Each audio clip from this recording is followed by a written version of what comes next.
नमस्कार, देश न्यूज में आपका स्वागत है। मैं हूं आपके साथ सूरज पाठक और अपने खास कार्यक्रम में आज हम बात करने जा रहे हैं महाराज का राज। मध्य प्रदेश में विधानसभा चुनाव हो चुके हैं और विधानसभा चुनाव परिणाम में भारतीय जनता पार्टी को स्पष्ट बहुमत मिला है और 163 सीटें आई हैं, जहां जादुई आंकड़ा 116 का है और 163 सीटें लेकर के भारतीय जनता पार्टी सरकार बनाने जा रही है। भारतीय जनता पार्टी की सरकार में सरकार का मुखिया कौन होगा, मध्य प्रदेश का मुख्यमंत्री कौन होगा?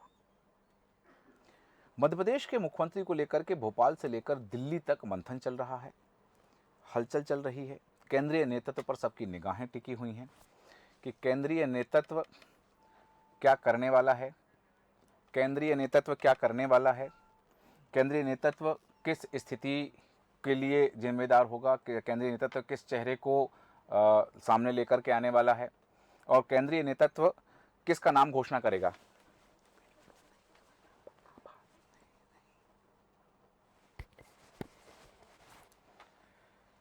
केंद्रीय नेतृत्व के द्वारा तय किया जाना है मध्य प्रदेश का मुख्यमंत्री। मध्य प्रदेश के मुख्यमंत्री के लिए बहुत सारे नाम सूची में हैं। जिन सांसदों ने चुनाव लड़ा है, जिन सांसदों ने इस्तीफा दे दिया है चुनाव जीतने के बाद, वह भी मुख्यमंत्री पद की दौड़ में हैं। दूसरी तरफ ये भी कहा जा रहा है कि भारतीय जनता पार्टी महंत, महाराज या महिला, इनमें से किसी को चुन सकती है। महंत बालकनाथ हो सकते हैं, महिला रेणुका सिंह हो सकती हैं और महाराज ज्योतिरादित्य सिंधिया हो सकते हैं। ज्योतिरादित्य सिंधिया को लेकर के बहुत सारी बातें सामने आई हैं। ज्योतिरादित्य सिंधिया ने बहुत जो कुछ भी किया है अब तक राजनीति के क्षेत्र में, उन्होंने जो सफ़र तय किया उस सफ़र के लिए भी बहुत सारी बातें हैं। सबसे बड़ी बात यह है कि मध्य प्रदेश में ज्योतिरादित्य सिंधिया की भूमिका क्या है, ज्योतिरादित्य सिंधिया से मध्य प्रदेश में भारतीय जनता पार्टी को कितना फायदा हुआ है और मध्य प्रदेश में सत्ता पाने की कांग्रेस की ख्वाहिश एक बार फिर अधूरी रह गई और इसकी वजह कहीं ना कहीं ज्योतिरादित्य सिंधिया को माना जाता है। मध्य प्रदेश विधानसभा चुनाव में बीजेपी को 163 सीटें मिली और कांग्रेस केवल 66 सीटों पर सिमट कर रह गई है।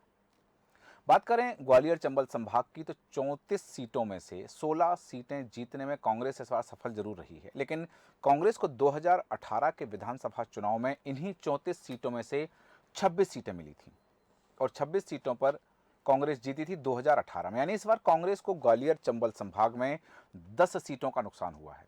वहीं भारतीय जनता पार्टी को 34 में से 18 सीटों पर जीत मिली है, जबकि 2018 में भारतीय जनता पार्टी केवल और केवल 7 सीटों पर चुनाव जीत पाई थी। यानी इस बार भारतीय जनता पार्टी को 11 सीटों का फायदा हुआ है।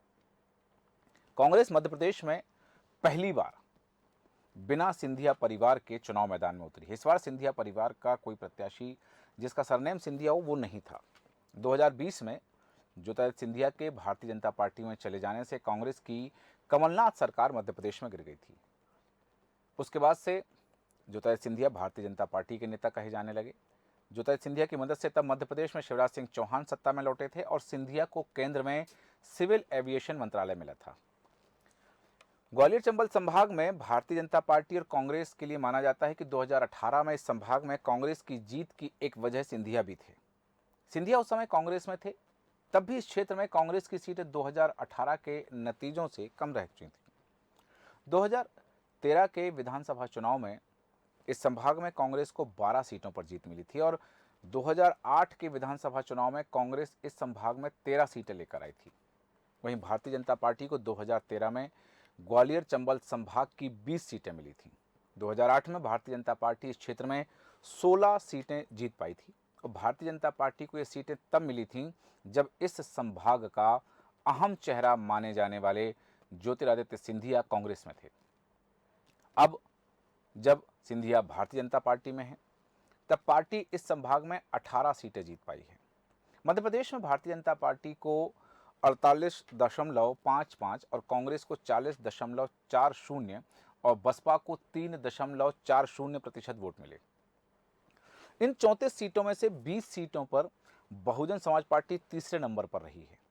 इस संभाग में बसपा की भूमिका और सिंधिया पर एक पुस्तक लिखी गई है जिसका नाम है कि सिंधिया और 1857, ये किताब लिखी गई है, एक पत्रकार ने इस किताब लिखी और इस क्षेत्र में बसपा का प्रभाव पहले भी रहा है, लेकिन इस बार सिंधिया की जो भूमिका रही है, सिंधिया की भूमिका के कारण वहाँ पर कांग्रेस अपनी सीटें गंवाई है और भारतीय जनता पार्टी को 11 सीटों का फायदा मिला है।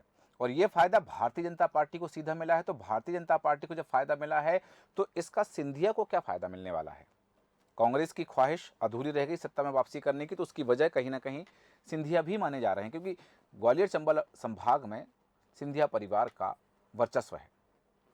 मध्य प्रदेश में जिस तरह से मुख्यमंत्री को लेकर के कवायद चल रही है, हलचल चल रही है और मंथन चल रहा है, भोपाल से दिल्ली तक हलचल मची हुई है, उस बीच में ज्योतिरादित्य सिंधिया के मध्य प्रदेश में क्या भूमिका होने वाली है, हम जानेंगे। हमारे साथ बने हुए हमारे एडिटर इन चीफ जय श्रीवास्तव जी।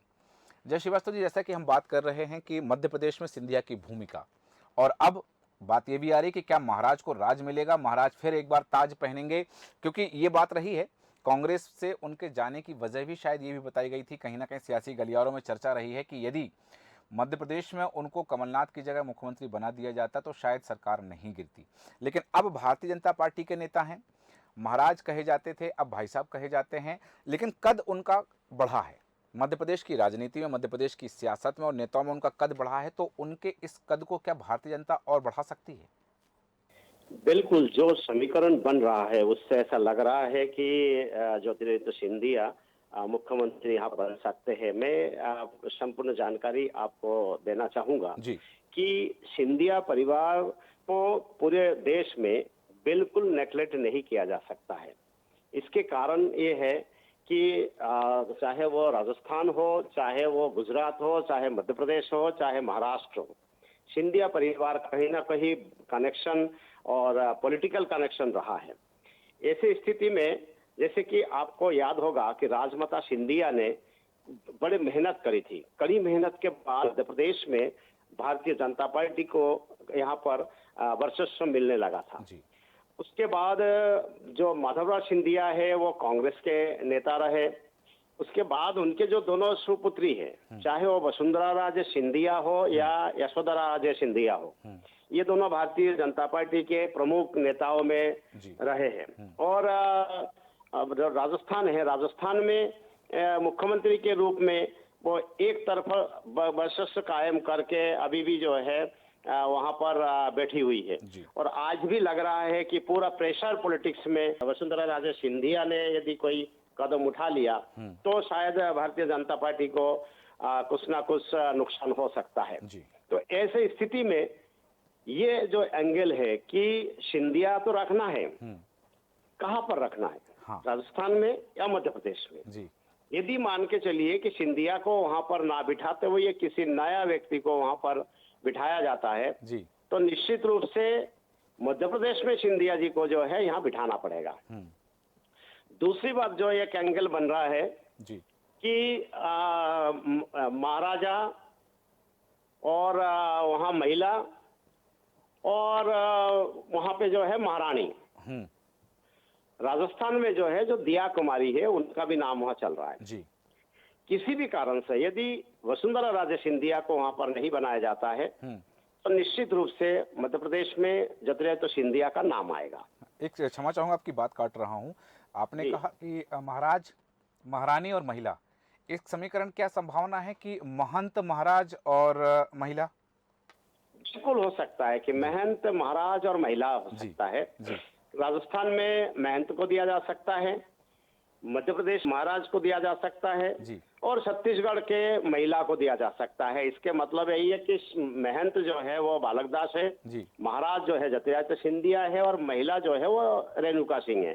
तो मुझे ऐसा लगता है कि इस समीकरण के पीछे सबसे पहले वो राजस्थान को क्लियर करना चाह रहा है जो भारतीय जनता पार्टी के जो नेतृत्व है, क्योंकि राजस्थान क्लियर होने के बाद ही ये क्लियर हो जाएगा कि कहां पर महिला दिया जाएगा, कहां पर महाराज को बिठाया जाएगा या कहां पर जो है महंत को बिठाया जाएगा जी। मैं ये जानकारी भी देना चाहूंगा कि महाराज जिस हिसाब से भारतीय जनता पार्टी में मेहनत किया, वो जिस हिसाब से वो कांग्रेस में मेहनत करते थे, तो यदि महाराज को मध्य प्रदेश के बागडोर संभालने के लिए दिया जाता है तो निश्चित रूप से जो है इसका फायदा भारतीय जनता पार्टी को मिलेगा, क्योंकि युवा चेहरा है उसके बाद आपने जब आकलन आप करते हो मोदी के भाषण का, तो स्पष्ट रूप से उसमें ये झलकता है कि वो संदेश देते रहते हैं कि आगे क्या होने वाला है। उन्होंने ग्वालियर में ये कह के सबको संदेश दिया था कि महाराज जो है गुजरात का दामाद है। हाँ, हाँ, तो जिस शब्द का उपयोग यूं ही नहीं करते, हाँ, उन्होंने बहुत दूर सोच के वो शब्द का उपयोग करते हैं। तो उनका ये जो शब्द है कि जो राजस्थान से उनके बुआ है और गुजरात के ये दामाद है, हाँ, और जिस प्रकार मोदी ने कहा, हम्म, तो मुझे लगता है ये दूरगामी ये बात होगी। जी।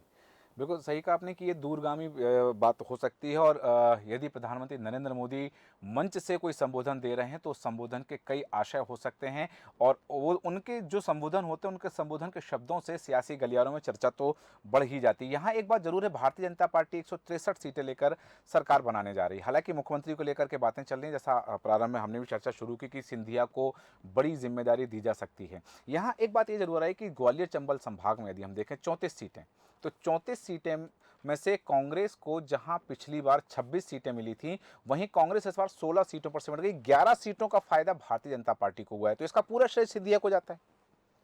बिल्कुल, क्योंकि देखिए जिस प्रकार से सिंधिया जब कांग्रेस में थे तब उनको 26 सीटें मिली, हाँ, और जब नहीं है तब 16 पे आ गए। जी, तो ये कहा जा सकता है कि सिंधिया के जो वर्चस्व है उस 34 सीट पे नहीं है, पूरे मध्य प्रदेश में सिंधिया का वर्चस्व है। एक चीज मैं आपको और ध्यान दिलाना चाहूंगा, जी, ये मराठी भाषी है, हाँ, मतलब सिंधिया के लिए कई चीजें पॉजिटिव है।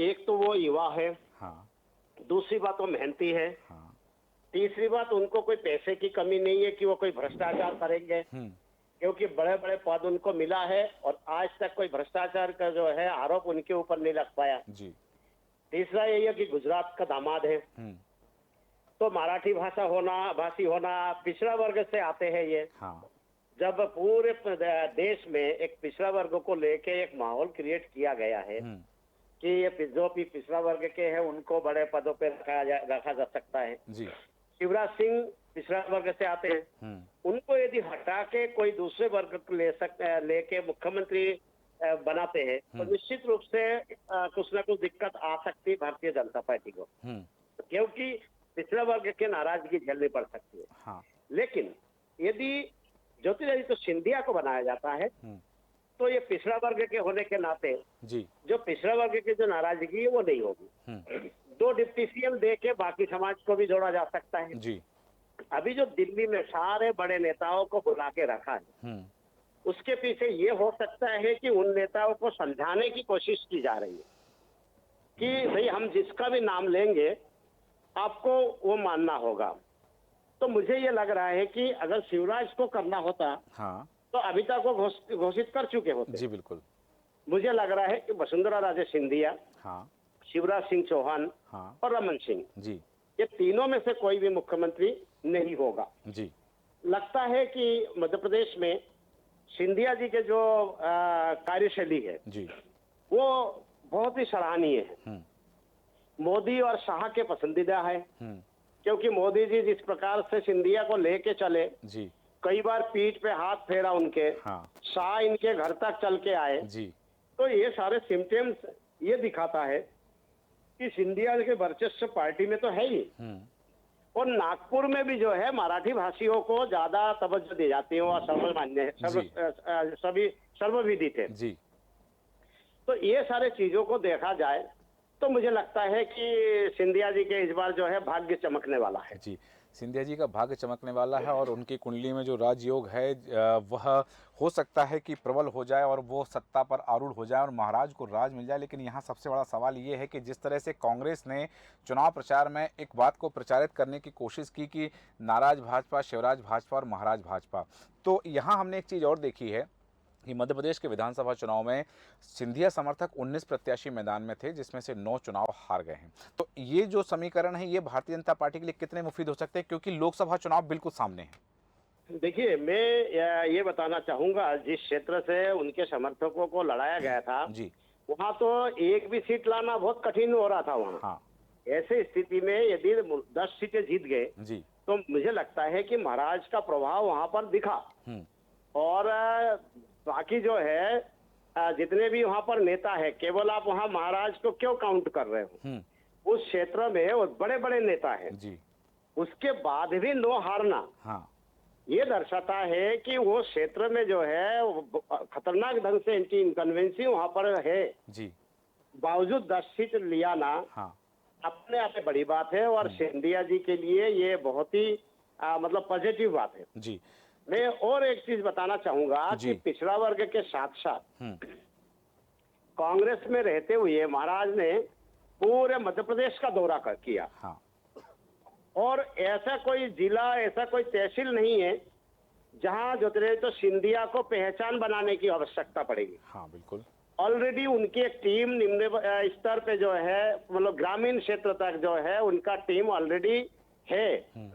उनकी पहचान ऑलरेडी गांव गांव तक है, कोई पहचान के मोहताज नहीं है। हाँ, यदि मध्य प्रदेश में शिवराज को हटाना है हम्म, और ऐसा नेता चाहिए जिसकी पहचान पूरे प्रदेश में हो, जी, तो ज्योतिरादित्य सिंधिया से अच्छा व्यक्ति कोई नहीं हो सकता है। सही है, दूसरा, जहां तक स्टाइल है अमित शाह और नरेंद्र मोदी जी के, जी, उस स्टाइल में भी ये फिट बैठते हैं। जी, मतलब उनको युवा चाहिए, हाँ, भ्रष्ट नहीं चाहिए, हम्म, साफ सुथरा छवि के चाहिए, मेहनती चाहिए हम्म, और वफादार भी चाहिए उनको। तो उनके प्रति तो ये वफादार है, हम्म, क्योंकि 3.5 साल आप देखिए, 3.5 साल उन्हीं के बदौलत जो है मध्य प्रदेश में सरकार चली। जी, तो इसीलिए मुझे लगता है कि वो जो मोदी है वो सिंधिया के प्रति जो है कुछ न कुछ सोच जरूर रहे हैं। जी, और मुझे लगता है कि अगर मध्य प्रदेश में सिंधिया जी मुख्यमंत्री के रूप में आते हैं तो मध्य प्रदेश के लिए ये सौभाग्य होगा। बिल्कुल। इन सब समीकरणों को यदि हम देखें और यदि ये जो समीकरण बनते दिखाई दे रहे हैं कि ज्योतिरादित्य सिंधिया मध्य प्रदेश के मुख्यमंत्री हो सकते हैं और ताज उनके सर पर हो सकता है, तो इसका लोकसभा चुनाव पर क्या असर पड़ सकता है और लोकसभा चुनाव में कैसे समीकरण बन सकते हैं? देखिए, सिंधिया जी यदि मुख्यमंत्री बनते हैं तो आगामी लोकसभा में निश्चित रूप से जो है भारतीय जनता पार्टी को इसका फायदा मिलेगा। जो एंटी इनकम्बेंसी शिवराज सिंह की थी, वो इस विधानसभा के बाद जो है सब कुछ पानी में धुल गए। जी, बिल्कुल। दूसरा यही है कि ज्योतिरादित्य तो सिंधिया के रूप में एक नैतिक व्यक्ति मिल जाएंगे। हाँ, मेन बात यह है कि ये जो विधानसभा में 163 सीटें भारतीय जनता पार्टी को मिली है, जी, इसमें मोदी का चेहरा और लाडली बहनों का तड़का, हाँ, ये दोनों मिलके 163 तक पहुंचे। जी, मतलब जो राजनीतिज्ञ लोग ये बोल रहे हैं कि इसमें केवल लाडली बहना का इसमें कोई खेल है, तो बहुत सारे बड़े नेता ये जवाब दे चुके हैं जी, कि खाली लाडली बहना तो मध्य प्रदेश में है, हाँ, छत्तीसगढ़ में, राजस्थान में लाडली बहना नहीं है। जी, बात उनकी सही है, हाँ, लेकिन हम लोग एक आकलन कर रहे थे कि मोदी के चेहरे पे यदि चुनाव लड़ा जाता तो यहाँ 125-130 सीटों पर भारतीय जनता पार्टी सिमट जाती। उस चेहरे पर एक और चीजें जोड़ दिया गया, जो लाडली बहना, जी, जब जोड़ा गया तो 163 में तब्दील हो गए। जी, तो मुझे लगता है कि नरेंद्र मोदी के चेहरे पर जब चुनाव लड़ा जाएगा और यहाँ ज्योतिरादित्य सिंधिया को साथ रखा जाएगा युवा चेहरा के रूप में, जी, तो 29 की 29 सीटों का जो टारगेट है वो अचीव हो सकता है भारतीय जनता पार्टी का। बिल्कुल। ज्योतिरादित्य सिंधिया के सर पर ताज होगा या नहीं होगा, ये तो केंद्रीय नेतृत्व तय करने वाला है और बहुत जल्द ये फैसला आ जाएगा। अंतिम प्रतिक्रिया, महाराज की राजनीति और महाराज का मध्य प्रदेश की राजनीति में प्रभाव। उनका प्रभाव तो है जी, अंतिम जो प्रतिक्रिया है वो यही है जी, कि ज्योतिरादित्य सिंधिया को मुख्यमंत्री बनाया जाएगा कि नहीं जाएगा, हाँ, पूर्ण रूप से जो है डिपेंड करता है राजस्थान के ऊपर। जी, कि यदि वसुंधरा राजे सिंधिया को ड्रॉप किया जाता है हाँ, तो शायद जो है ज्योतिरादित्य सिंधिया के भाग्य खुल सकता है। बिल्कुल। यदि और यदि जी, उनको मुख्यमंत्री बनाया जाता है, वसुंधरा राजे सिंधिया को, जी, तो निश्चित रूप से फिर ज्योतिरादित्य सिंधिया जी को और इंतजार करना पड़ेगा। बिल्कुल। तो ज्योतिरादित्य सिंधिया को इंतजार करना पड़ सकता है और फिर कोई और दूसरा नाम मध्य प्रदेश में केंद्रीय नेतृत्व तय कर सकता है क्या स्थिति बनने वाली है। बहुत जल्द सारी तस्वीर साफ हो जाएंगी, जो धुंधल का छाया हुआ है वो धुंध मिट जाएगी और तस्वीर बहुत जल्द साफ होगी। मध्य प्रदेश की सियासत की, राजस्थान की और छत्तीसगढ़ की सियासत में क्या कुछ होने वाला है, बहुत जल्द तस्वीर साफ हो जाएगी। बहुत बहुत धन्यवाद तमाम विश्लेषण के लिए, तमाम जानकारी के लिए। हमारे साथ बने हुए थे हमारे एडिटर इन चीफ जय श्रीवास्तव जी। और जैसा कि उन्होंने कहा कि सिर्फ ग्वालियर चंबल नहीं, पूरे मध्य प्रदेश में ज्योतिरादित्य सिंधिया का प्रभाव है और सिंधिया परिवार का प्रभाव हमेशा से रहा है। आज़ादी के बाद ज्योतिरादित्य सिंधिया के दादाजी जीवाजीराव सिंधिया को मध्य भारत राज्य के पहले उनको राज्य प्रमुख बनाया गया था। सिंधिया परिवार के नेहरू गांधी से भी संबंध अच्छे रहे हैं और यही नहीं, आज भारतीय जनता पार्टी में है तो उनको मोदी भी तवज्जो देते हैं और अमित शाह भी उनको उच्च स्तर का नेता मानते हैं, वरिष्ठ नेता मानते हैं। मतलब उनका कद राजनीति में बढ़ा है। अब देखना है कि ये जो समीकरण बन रहे हैं, महारानी, महाराज, महंत और महिला, ये जो चीज़ें बन रही हैं, ये राजस्थान, छत्तीसगढ़, मध्य प्रदेश में कहाँ कौन से समीकरण फिट बैठते हैं। बहुत जल्दी तस्वीरें साफ होंगी कि कहाँ किसको सत्ता मिलने वाली है और किसके सिर पर रहने वाला है ताज। बने रहें देश न्यूज़ के साथ। नमस्कार।